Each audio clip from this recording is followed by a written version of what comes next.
Hello दोस्तों, आइए सुनते हैं एक नई कहानी। बूढ़े भक्त और भगवान की कहानी।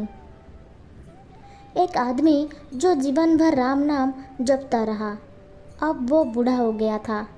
बूढ़ा ही नहीं हुआ था बल्कि इतना कमज़ोर हो चुका था कि अपनी जगह से बिना किसी सहारे के उठ भी नहीं पाता था।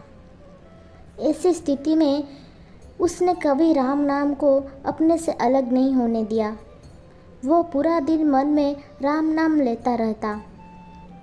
राम नाम की वजह से उसे अपनी तकलीफ़ों को सहन करने की शक्ति मिलती। बूढ़े हो चुके इस आदमी को 2 बेटे थे जो उसे नित्य कर्म करने में मदद करते। शुरू में वो बिना कहे ही खुद अपने बूढ़े बाप की सहायता कर दिया करते थे।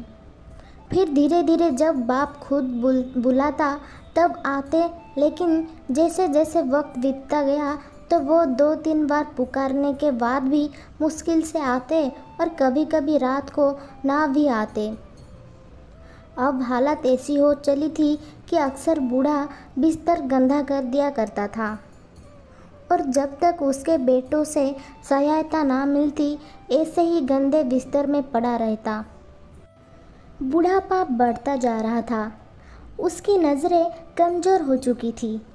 इतनी बदहाली में उस आदमी ने राम नाम का साथ नहीं छोड़ा था। एक बार बूढ़े को नित्य कर्म करना था। उसने आवाज़ लगाई और अगले ही पल किसी ने उसका हाथ बड़ी कोमलता से पकड़ा और उसे नित्य कर्म करवाकर उसके बिस्तर पर लिटा दिया। ये अब रोज़ाना होने लगा। जब भी बूढ़ा आवाज़ देता, अगले ही पल उसकी मदद करने के लिए कोई आता और उसे उसके सारे काम कराकर वहाँ से चला जाता। नज़र कमज़ोर हो चुकी थी। देखकर बूढ़ा उसे पहचान नहीं पाता था, लेकिन बूढ़ा जानता था कि ये उसके बेटे नहीं हो सकते और वो स्पर्श भी उनके बेटों का नहीं था। एक दिन जब बूढ़े आदमी ने अपने नित्य कर्म करने के लिए अपने बेटों से मदद मांगी, तब अगले ही पल उसे फिर से वही मुलायम वाला स्पर्श महसूस हुआ। सारा काम खत्म करने के बाद बूढ़े आदमी ने उसे व्यक्ति का हाथ पकड़ लिया और उससे पूछा, सच सच बताओ, आखिर तुम हो कौन? तुम मेरे बेटे तो नहीं हो सकते। बूढ़े के सवाल के साथ उसके कमरे में बहुत तेज रोशनी हुई और प्रभु ने अपने दिव्य अवतार में वहाँ पर दर्शन दिए।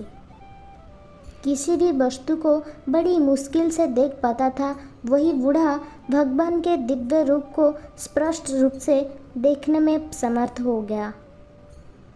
जिस भगवान का नाम वो पूरा जीवन लेता रहा, उसे अपने पास पाकर बूढ़ा उनके चरणों में गिर पड़ा और बोला, भगवान, मैं धन्य हो गया जो आपने मुझे साक्षात दर्शन दिए। लेकिन भगवान, मैं बहुत शर्मिंदा हूँ क्योंकि मैंने आपसे मेरे नित्य कर्म करवाए। भगवान ने कहा, मेरे लिए सारे काम एक जैसे हैं। अगर वो काम मुझे अपने भक्तों के लिए करना पड़े तो मुझे सभी कामों में खुशी मिलती है।